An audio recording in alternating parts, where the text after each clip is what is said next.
Olá, meus amigos. Meu nome é Marco Antônio, sou seu amigo direito. Mais uma vez pedindo, divulgue o nosso trabalho, nos ajude a divulgar. Vocês são parte não só importante, mas primordiais no desenvolvimento desse projeto, na divulgação de todo esse projeto. Hoje, continuando nosso papo sobre divórcio, hoje, mais que tudo, você vai entender a importância do regime de bens que eu estava ensinando para vocês na hora do casamento. Nós vamos falar sobre o divórcio litigioso. Litigioso quer dizer briga, litígio, briga, não tem acordo. Se houver a menor divergência que seja, acerca de qualquer assunto, assunto mínimo, não pode ser consensual. Tá? Já expliquei para vocês, se tiver interesse de filho, se a mulher estiver distante, então não pode ser o consensual extrajudicial. Mas se tiver qualquer conflitozinho, se tiver tudo certo, tiver filho, mas tiver tudo certinho, pode ser o consensual judicial, mas se tiver um conflitozinho que seja, já passa a ser litigioso. Vocês estão brincando, só vou dar um exemplo prático para vocês, que já aconteceu comigo.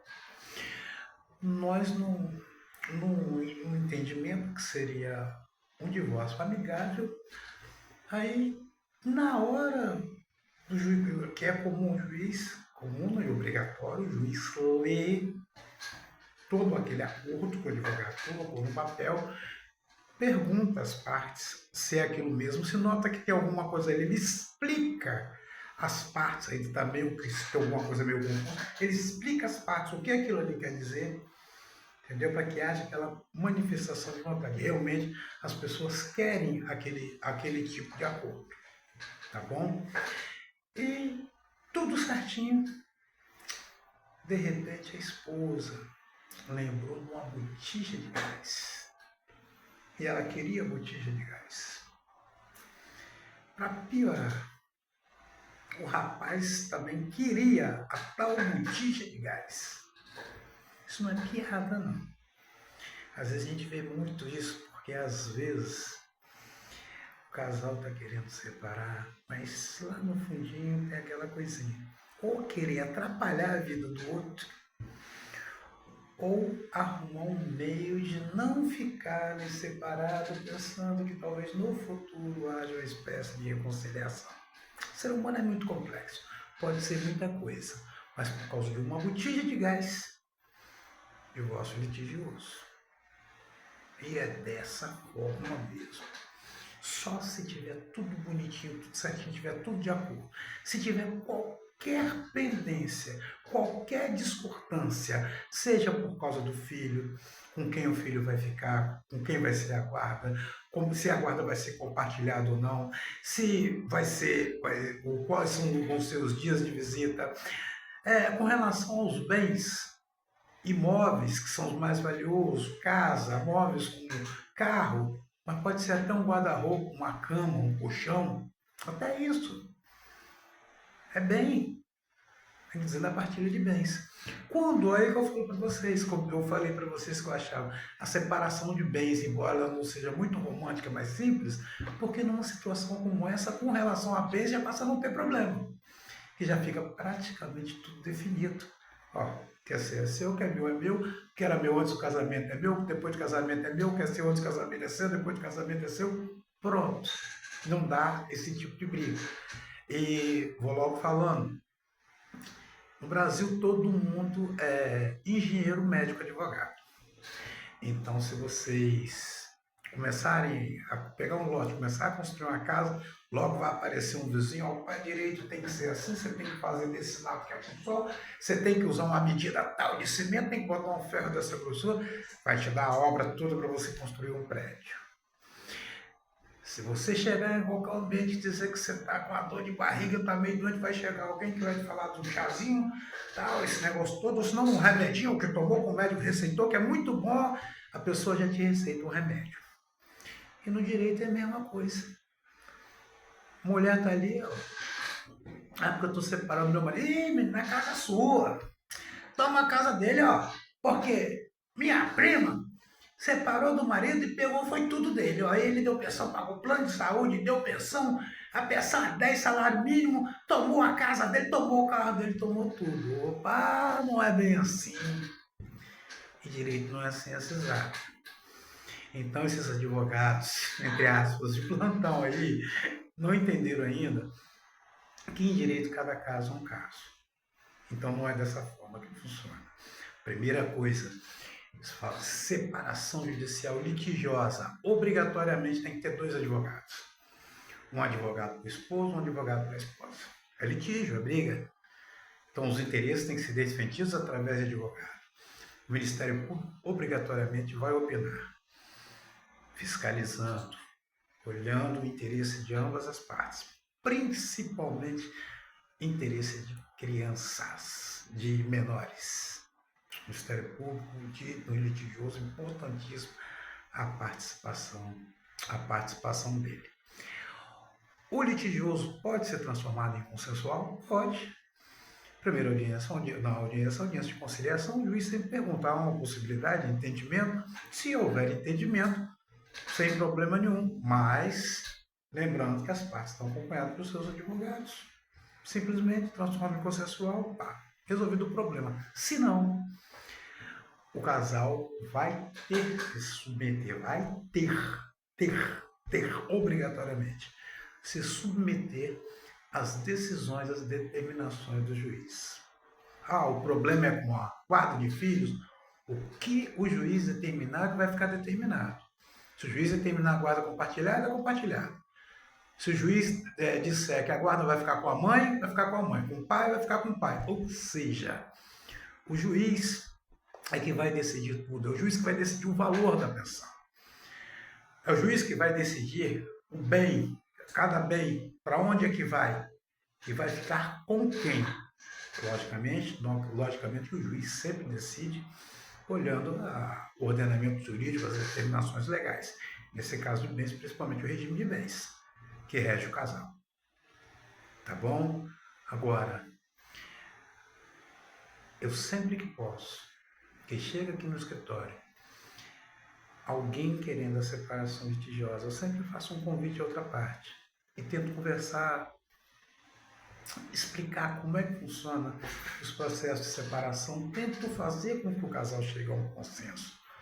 Porque o litigioso é mais caro, é mais penoso, é mais demorado e cria, vamos colocar assim, aquele ranço, aquele atrito, aquela mágoa entre o casal.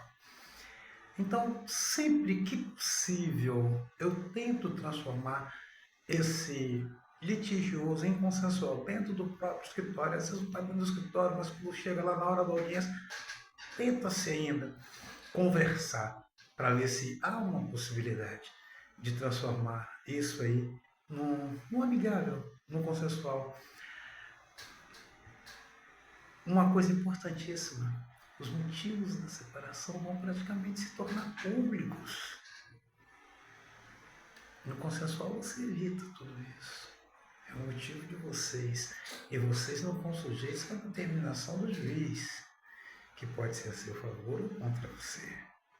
Tá vendo? É mais inteligente o consensual, só quando não vê jeito mesmo. Tá bom? Mas agora vamos falar sobre uma coisa mais leve, bastante inteligente. Aquela reflexão nossa todo dia.